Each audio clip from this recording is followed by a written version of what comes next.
سوال کیا، یہودیوں نے بھی سوال کیا، علی نے کہا مجھ سے سوال کرو، میں آپ سے ایک سوال یہ پوچھنا چاہتا ہوں، وہ کون سی چیز ہے جسے اللہ نے خلق نہیں کیا؟ اب آپ بتائیے کون ہو جو اس کا جواب دے، وہ کون سی چیز ہے جسے اللہ نے خلق نہیں کیا؟ دوسرا سوال اس نے کیا کہ وہ کیا چیز ہے جو اللہ نہیں جانتا؟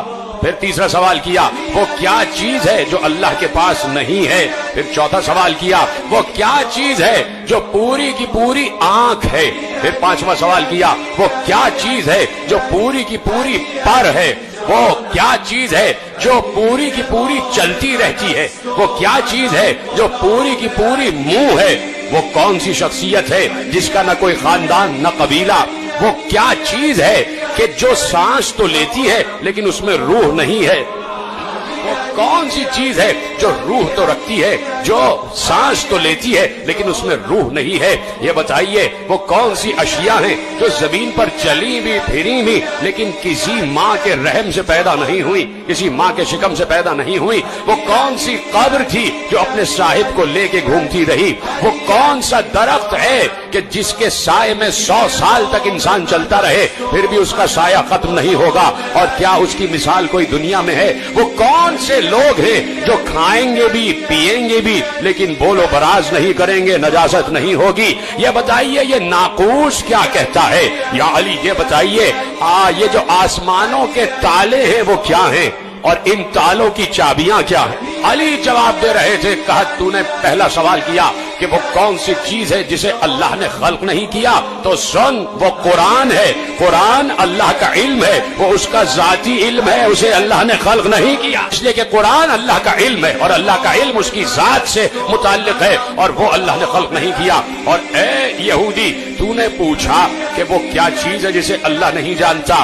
علی نے کہا تو نے کہا وہ کیا چیز ہے کہ جسے اللہ نہیں جانتا، تو سن اللہ یہ نہیں جانتا کہ اس کے کوئی بیٹا بھی ہے۔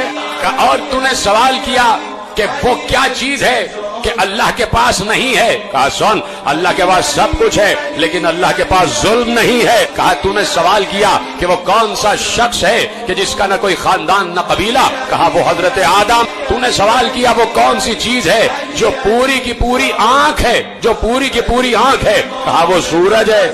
اور سن تو نے سوال کیا وہ کون سی چیز ہے جو پوری کی پوری منہ ہے، منہ ہے؟ کہا وہ آگ ہے، ہر چیز کو کھا جاتی ہے۔ کہا تو نے سوال کیا وہ کون سی چیز ہے جو بس چلتی ہی رہتی ہے؟ کہا وہ پانی ہے، رکتا نہیں ہے۔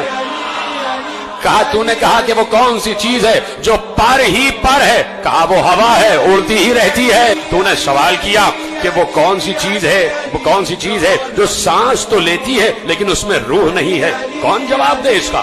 جو سانس تو لیتی ہے لیکن روح نہیں ہے۔ علی نے کہا میرے ہی نبی کے قلب پر جو قرآن نازل ہوا اس میں اللہ نے کہا وَالصُّبْحِ إِذَا تَنَفَّسَ، مجھے سانس لیتی ہوئی صبح کی قسم۔ کہا تم نے سوال کیا کہ وہ کون سا درخت ہے جس کے سائے میں 100 سال تک چلتے رہو پھر بھی اس کا سایہ ختم نہیں ہوگا؟ کہا سنو وہ شجر طوبہ ہے جو جنت میں ہے، جو جنت میں ہے اور جنت کے ہر قصر میں اس کا سایہ ہوگا۔ یہودی نے کہا یا علی اس کی کوئی دنیا میں مثال ہے کہ درخت ایک اور اتنی وسیع جنت کے جس کی کوئی حد نہیں ہے، حدود نہیں ہے جنت کی؟ اس دنیا کی کئی دنیایں، اتنی بڑی جنت کا ایک درخت اور جنت کے ہر گھر میں اس کا سایہ۔ یا علی کوئی اس کی مثال ہے؟ کہا تمہارے سامنے ہی تو ہے، سورج ایک ہوتا ہے، پوری دنیا کے ہر گھر میں اس کی روشنی جا رہی ہے۔ یا علی یہ بتائیے کہ وہ کون لوگ ہوں گے جو کھائیں گے پیئیں گے لیکن نجاست نہیں کریں گے؟ کہا وہ جنت میں لوگ ہوں گے جو اللہ کی نعمتیں کھائیں گے بھی پیئیں گی لیکن کوئی نجاست نہیں ہوگی۔ اس نے کہا دنیا میں اس کی کوئی مثال ہے؟ کہا ہے، 9 مہینے بچہ ماں کے شکم میں رہتا ہے، کھاتا بھی ہے پیتا بھی ہے، نجاست نہیں کرتا۔ سوال کیا وہ کون سی قبر ہے جو اپنے صاحب کو لے کر گھومتی رہی؟ سن وہ مچھلی ہے کہ جس نے یونس کو اپنے پیٹ میں اور یونس کو سمندروں کی سیر کراتی رہی، وہ مچھلی ہے۔ کہا کہ تو نے سوال کیا وہ کون سے ذی نفس ہیں کہ جنہوں نے کھایا بھی پیا بھی لیکن کسی ماں کے شکم سے نہیں پیدا ہوئے؟ کہا آدم، حوا، عصائے موسیٰ، صالح کی اونٹنی اور اسماعیل کی جگہ جو دمبا آ گیا۔ کہا یہ کسی ماں کے شکم سے پیدا نہیں ہوئے۔ کہا سن تو نے سوال کیا آسمانوں کے تالے کیا ہیں؟